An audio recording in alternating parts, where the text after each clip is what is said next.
Deciding whether to pay off your mortgage or to invest your money is a significant financial dilemma many people face. If you've been part of my journey, you know that I'm a big advocate on two financial strategies. Number one, investing in real estate as a means of acquiring passive income. And number two, getting rid of debt, hence the name Debt Free Doctor. Both approaches can yield substantial benefits, and that's exactly what we're going to be discussing in this video. And if you're new here, I'm Dr. Jeff Anzalone, a periodontist simply on a mission to get you out of the rat race. Do me a favor, if you haven't already, download the free passive income guide. I'll put the link below this video. Now, real estate investing has been a game changer for countless individuals, including myself. Actually, it's been the best financial decision I've ever made. It's the cornerstone of wealth building in the United States, unmatched by any other type of investment. Let's talk about the benefits of real estate in case that you're new here or you need a refresher. The first one is passive income. Okay. The second one is inflation hedge. It's actually a protection against inflation, especially relevant because, as you've probably heard, the Fed is signaling and it's going to continue to signal persistent inflation trends going up. And number three, one of the benefits that I love is the tax benefits it provides, like depreciation. And I've got several videos out there on actually how to lower your taxes using real estate. You can check them out on my channel later after you watch this. Now, regarding mortgage payments, did you know that they actually represent the largest expense for most Americans, with the average payment actually exceeding now $2,500 over a 30-year term? That, as you can imagine, the interest can accumulate significantly. Now, when I got out of my dental training, I actually followed Dave Ramsey's 7 baby steps. Step number 6, right after starting kids' college funds, is actually paying off your home early. And early repayment not only frees up your budget, but also saves a considerable amount in interest, offering for most people financial freedom and a peace of mind. Now, when I discovered an effective mortgage repayment strategy from Dave Ramsey's baby step number 6, at that time I didn't hesitate to implement it. The outcome was so transformative at that time for me in my life that I didn't realize how it'd feel actually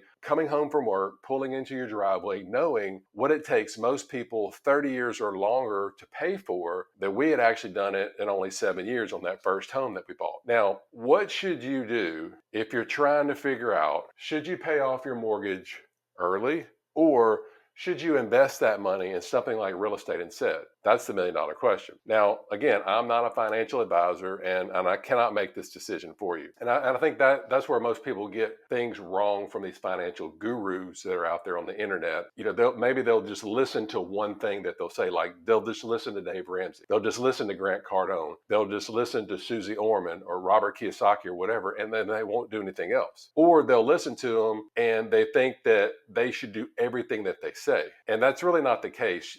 In my opinion, you should take bits and pieces from people. And here's the thing, you know what's best for you. Right, right down here in your gut, you know that if somebody's telling you to do something or invest in something or whatever, and it just doesn't feel right, don't do it.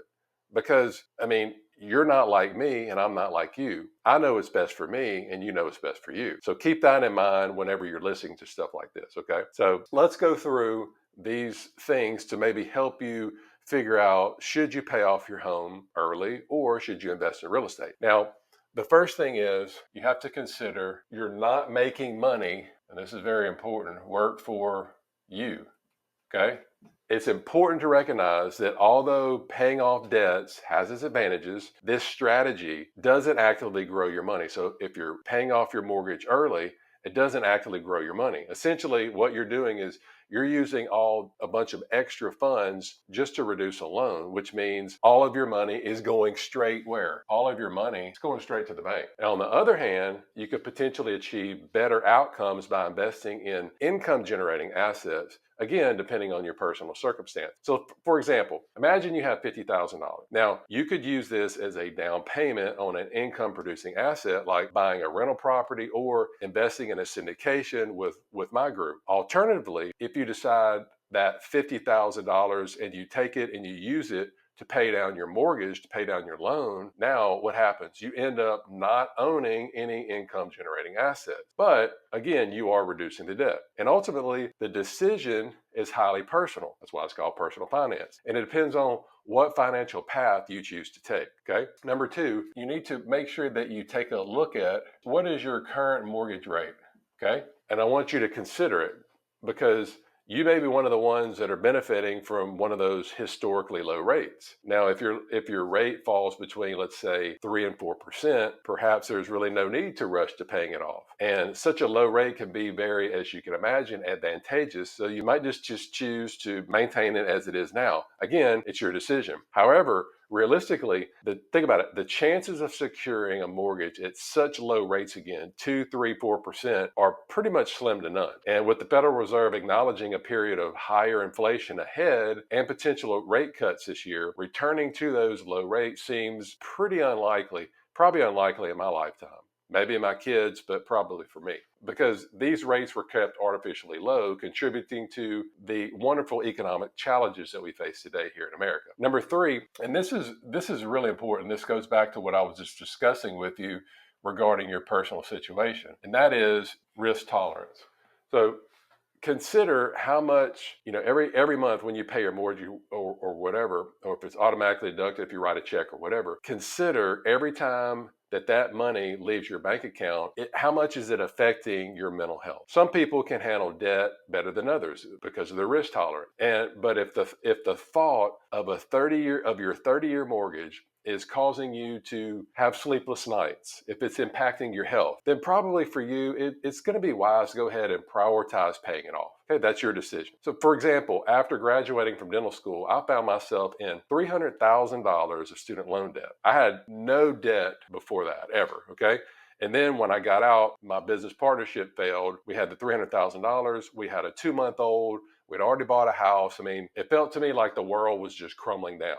The stress was overwhelming. It occupied my thoughts day and night. And that was one of the reasons why I followed Dave Ramsey's steps at that time in my life. I didn't know anything about passive income or real estate. I was just dead set on paying off that debt and paying off that debt, paying off that mortgage on that first home. It was a completely liberating experience for me. So again, you have to ask yourself, does mental relief from paying debt matter to you? And then number four, as you come along and as you educate yourself more, as I've educated myself more about the different types of investments that are out there, besides just what financial advisors cram down our throat, that you have to invest in the stock market, you have to take a look at what types of returns can you expect. And really the only thing that I learned about when I got out of dental school is stock market averages anywhere from 6 to 8%, kind of an average 7%. And that was just kind of ingrained in me. And that was the only thing in my head. Okay, well, then I have to invest for the long run because pretty much everything I'm going to do, everything I'm going to invest in, it's going to give me an average about 7% return. Okay. Now, once I started learning about other asset classes, other things out there like real estate, then I started asking myself, well, what kind of returns can I get? What kind of returns can I expect if I invested in real estate? Now, with our group, we actually specialize in RV park syndications. Syndication is nothing more than a group investment.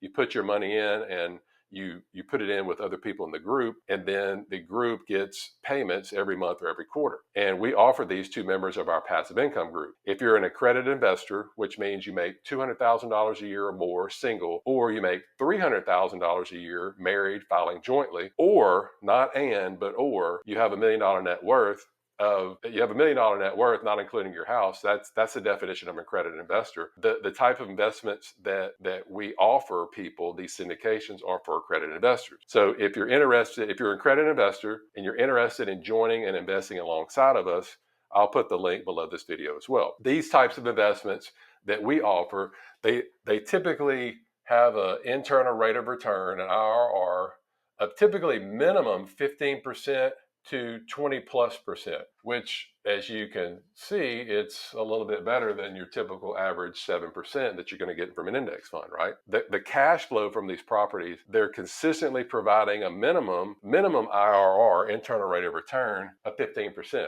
And now this, when we're underwriting, we're taking a look at deals, This is our baseline requirement before we even consider making an offer to buy one of these parks. And I personally find, a lot of times it's whenever you're looking at these parks, if we don't think that we can get at least 15% for our investors, we don't even make an offer on it. Okay. However, if you're evaluating investment and you're kind of looking at it and it kind of seems uncertain or offers lower returns, maybe like 4%, then you might decide it's just better to pay down your mortgage first. But consider this scenario. If you have $50,000, okay, would you prefer to pay off a mortgage at 3%, or would you rather invest it in a property that's giving you a 15% return? I think the choice is clear. Now, it's critical not to be, when you're looking at these things and when you're evaluating these things, it's critical not to manipulate your investment numbers. You want to ensure that when you're doing this, that your calculations are accurate and your investment evaluations are very thorough. You're looking at these things, you know what you're doing. I teach my kids this all the time, and they're trying to decide on, Dad, should I do this or should I go over here? What should I major in? Or, should I go out with this girl or should I do blah, blah, blah, blah, whatever. Just with anything in life, just make a simple pros and cons list. Okay. And on these investments, or you're trying to figure this out, pros and cons. Remember, numbers don't lie. While your emotions can cloud your judgment, the data will always be objective. And then consider pursuing my strategy. Again, this is for me personally.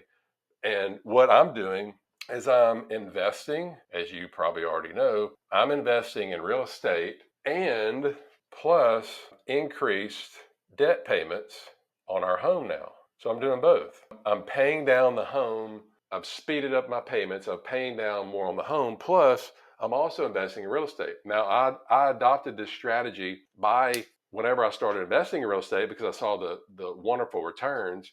And then I'm really putting a bunch of extra money onto the house as well. And this dual approach has been very effective for me. And each month, you want to make sure you assess how much surplus cash you have. So that when I first started off, I was paying extra on the house, and then I was taking money. And then this is from my active income, from my dental income. I was paying extra on the house, and then I was putting money away to invest in these real estate deals. Okay. So each month you want to assess how much surplus cash you have and think about how much you want to divide it between paying down your mortgage and investing in real estate. Here's the cool thing. The more I've started to do it, now I don't have to take as much money from my dental practice to do this because now I've got all this cash flow for the real estate. So the money that I take out of my dental practice, if it's extra money, it's typically going to go to buying more real estate. And then the extra money that I'm putting on my home, guess what? It's coming from the real estate. And I've got a mobile home park in South Louisiana that not only pays for my mortgage, it pays extra, plus the money I was already paying on it. So it's kind of like a passive income snowball. Okay. So when you're trying to figure this out, remember, you just kind of have to see what's best for your situation. So perhaps you may want to make an extra mortgage payment or allocate a few hundred or maybe $1,000 more towards the principal. And then again, you could take a little bit, put it on your mortgage. You could take some of the remaining funds, save for your next real estate deal, whatever.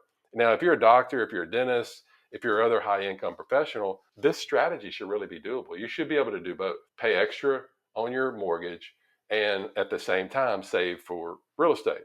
Now, over time, again, the cash flow from your rental properties is going to help accelerate the payoff of your mortgage. If sometimes I'll tell people about this and they go, okay, well, Jeff, I'm putting all this money in my 401k and I really don't have, and then I don't have a whole lot left over to investing in real estate plus paying down my mortgage.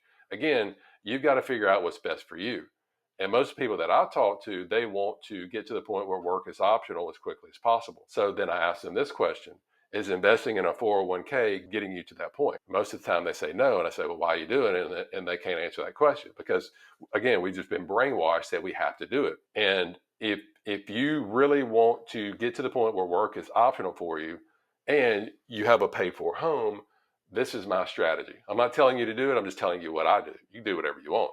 And then again, over time, the cash flow from your rental properties is going to help accelerate paying off this mortgage without you having to trade more time for money to pay it off. Okay. And you're going to pay it off much quicker than if you're on a 30-year or 15-year or whatever. Again, ultimately, Deciding between paying off debt or investing is a personal decision. You need to consider the pros and the cons and decide what's going to best most positively impact your life. While I can't provide a definite answer, I really hope this discussion today gives you a little bit more food for thought, except for always just thinking about what your financial advisor has told you. And if you want to learn more about investing alongside of us at RV Park Syndications, do me a favor, check out this next video.